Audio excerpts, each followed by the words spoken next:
그런데요, 김민석 총리가 이재명 대통령에게 제안했던 TF가 있죠.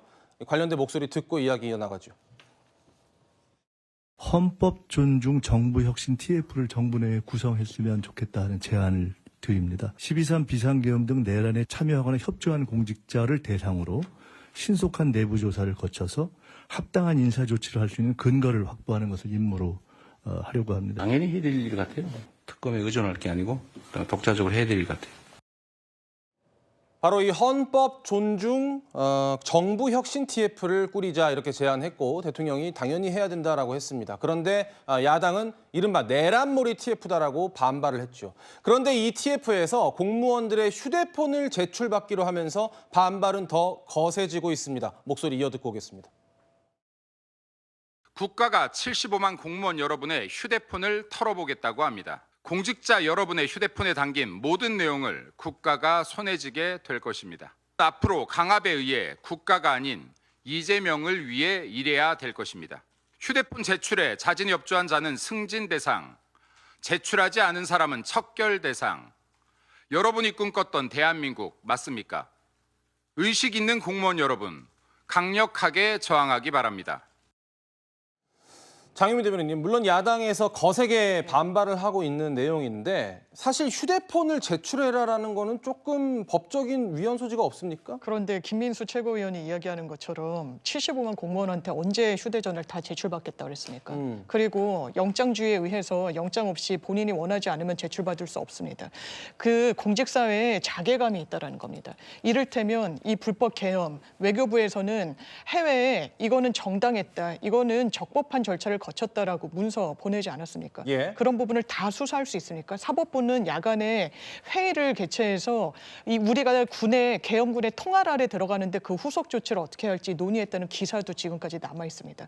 이걸 다 특검으로 가져갈 수 있습니까? 아니요. 그런데 공직사회에 이런 내란, 국민을 향해서 총뿌리를 겨누었던 범죄 행위라는 건 이론의 여지가 없습니다. 거기에 최소한 직간접적으로 관여가 돼 있거나 이런 부분을 제대로 점검하지 않으면 대한민국이 다음 단계로 나아갈 수 없는 겁니다. 우리나라 판례가 불법 명령에 대해서는 정확하게 이 부분에 불복해야 된다고, 그 불법한 명령을 따르면 본인도 처벌받는다는 기준을 세우고 있습니다. 거기에 열애가 되는 공무원들, 대한민국의 기강을 잡는 일이고 거기에서 휴대전화 이런 부분들, 만약에 문제가 있거나 이런 사람들이 휴대전화를 내지 않는다고 하면 당연하지만 수사 의뢰를 하거나 다음 단계로 가는 거지, 강제로 휴대전화를 뺏어서 보는 것처럼 호도하는 건 진짜 거짓 선동에 가깝습니다. 네, 그런데요, 이 시점에서 과거 이재명 대통령의 발언이 재점화되기도 했습니다.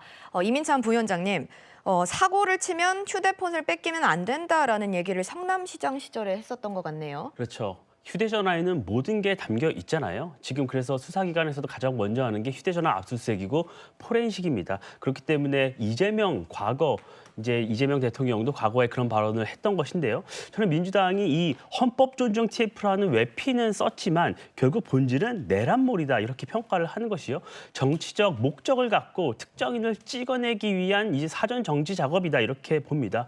우선요, 이 현재 박성재 전 법무부 장관 있잖아요. 예. 구속영장이 2번이나 기각됐습니다. 한덕수 전 총리도 구속영장이 기각됐죠. 뿐만 아니라 이 과거 윤석열 전 대통령과 가까이 있었던 대통령실 주요 참모들도 그 누구도 기소되지 못하고 구속되지도 못하고 있는 상황입니다. 그런데요, 그들보다 더 멀리 있던 일선 공무원분들이 어떻게 불법 사항을 증명하고 처벌을 한다는 것인지, 이거는 민주당 내에서도 처벌할 수 없고 불법을 증명하기 어렵다는 것을 알고 있을 것이라고 봅니다. 그럼에도 불구하고 이런 일을 하는 것은 민주당을 지지하는 공무원과 그렇지 않은 공무원을 편가르기 해서 PR을 식별해서 승진, 인사에 불이익을 주고 자신들 편으로 이 공직사회를 다잡으려 하는 것이다. 그래서 공직 기강을 잡는 것이 아니라 공직에 이런 엄포를 넣는 것이다. 이렇게 평가를 저희는 하고 있습니다. 과거에요, 문재인 정부에서는요, 소위 적폐청산이라고 해서 각 부처에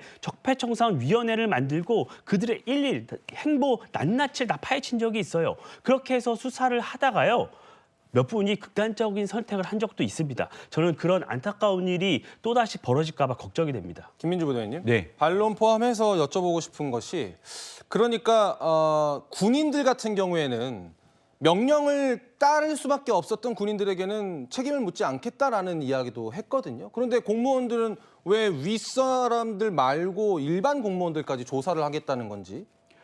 이거 구체적인 사례를 들으면 쉽게 이해가 되실 것 같습니다.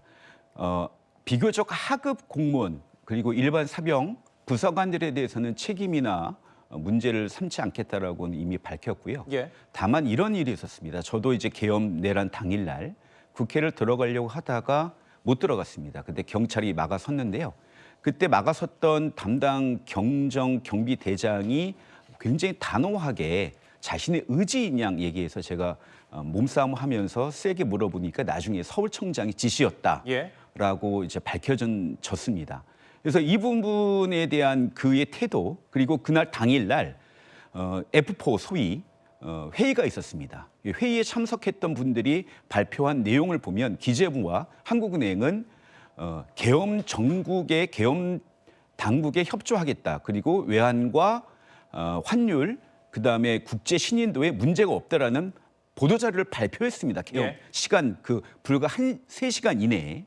따라서 여전히 계엄 내란에 협조했던 고위직 공무원들은 여전히 남아있다고 보는데 이번에 중령급 이상의 군내에서의 그 인사 발령에 그분들이 다수가 좀 들어갔었어요. 즉 내란 판결이 나오지 않으니까 승진자 대상에 그분들이 올라온 것들을 보고 많은 다수의 공무원들이 박탈감을 오히려 가졌다는 거예요. 예, 정리 부탁드리겠습니다. 이 부분에 대해서 우리가 좀 미리 가려보자라는 거지 뭐 이걸 일방적으로 수사의 권한도 없고 또 헌법에 보장한 그것도 있기 때문에 무리하게 이 TF를 운영할 것 같지는 않습니다. 알겠습니다.